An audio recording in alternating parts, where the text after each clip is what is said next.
without the constraints that have been surrounding me in these final months. And anybody who lives in Alaska will tell you, of course our administration has been paralyzed. We spend most of our day fending off frivolous lawsuits. Let me give you an example. 2 years ago, I was out here commercial fishing. We've been doing this for decades. Out here commercial fishing. I catch a fish. I hold the fish up. Somebody snaps a picture of it. That picture was used on our state seafood marketing ad.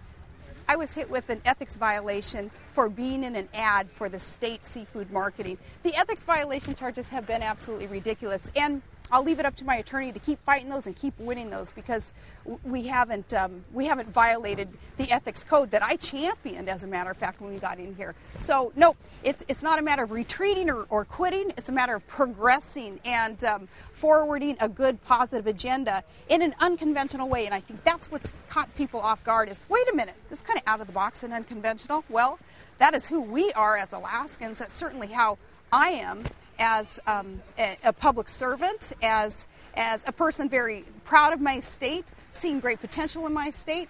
Unconventional in the way that we're getting things done, but we certainly are getting those things done. Is this your unconventional way of announcing you're going to run for president in 2012? As I said, I do not need a title. Nobody does to Are you affect out of positive politics? change. Political office? I can't see me being totally out of public service, because that is within me. It is the way that I am wired, is to Kevin, I'm desire asking you, to help. are you ever going to run for president? Are you ruling it out?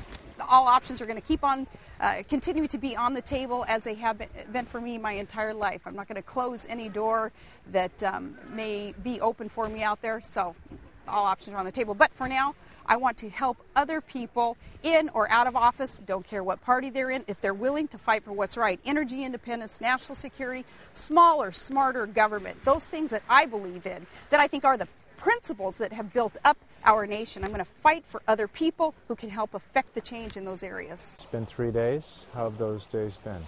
Exhilarating, energizing, refreshing, to get to come out here with my family and just be in this unpretentious, very hardworking, heartland of America community, and get back to some roots of mine and be out there working very hard on the water yesterday and today.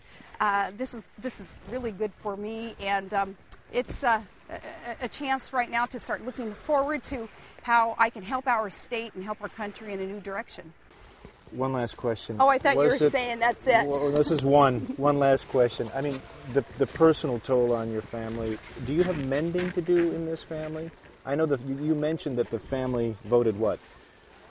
4-0, yeses and then and a 5 hell yes. Yeah, Mom. Let's get out there and fight for what is right without the constraints. Do they that also you have been want us under. to go away? No, the kids are really good. They're flexible. They're accommodating to all this. What my kids want to do is see their mom get out there and affect the positive change, and not be bombarded and hounded by the things that are on the periphery that just distract and stymie the progress that our state and our nation can make. My kids know me better than anybody else. They're 4 yeses and 1 hell yeah. We're for, Mom, get out there and fight for what is right. Fight for the future of our country. You can't do it with what you're doing every single day, ever since August 29th, that you wake up and face. And July 3rd was deliberate? July 3rd was deliberate. That's a good catch, because that was the eve of Independence Day, yes. I'm told by your attorney that was your Declaration of Independence. Well, it was a declaration of, come on, Alaska, let's move forward. I am willing to step aside and allow our state to progress. I love Alaska that much. I don't want to hamper its progress and its potential and our path on reaching our destiny. Our destiny is to contribute more to the U.S., to provide that energy independence and that national security aspect. I don't want to get in the way of that, and I'm willing to step aside.